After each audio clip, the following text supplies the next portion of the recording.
प्राचीन काल में एक साहूकार था जिसके 7 बेटे और 7 बहुएं थी। इस साहूकार की एक बेटी भी थी जो दीपावली में ससुराल से मायके आई थी। दीपावली पर घर को लीपने के लिए 7 बहुएं मिट्टी लाने जंगल में गई तो ननद भी उनके साथ चली गई। साहूकार की बेटी जहाँ मिट्टी काट रही थी उस स्थान पर स्याहू अपने 7 बेटों के साथ रहती थी। मिट्टी काटते हुए गलती से साहूकार की बेटी की खुरपी की चोट से स्याहू का एक बच्चा मर गया।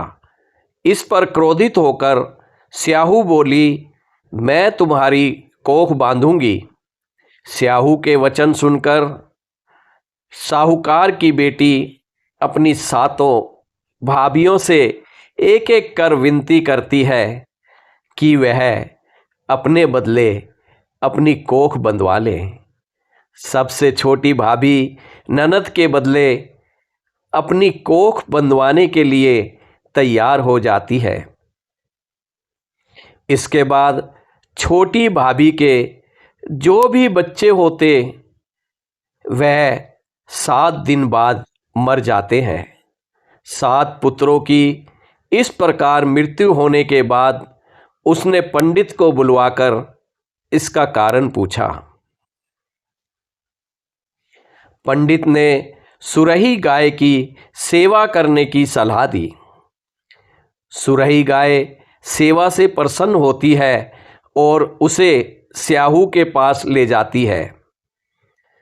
रास्ते में थक जाने पर दोनों आराम करने लगते हैं। अचानक साहूकार की छोटी बहू की नज़र एक ओर जाती है।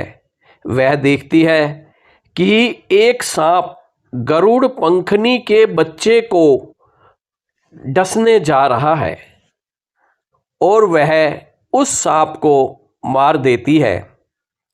इतने में गरुड़ पंखनी वहां आ जाती है और खून बिखरा हुआ देखकर उसे लगता है कि छोटी बहू ने उसके बच्चे को मार दिया है। इस पर वह छोटी बहू को चोंच मारना शुरू कर देती है। छोटी बहू इस पर कहती है कि उसने तो उसके बच्चे की जान बचाई है।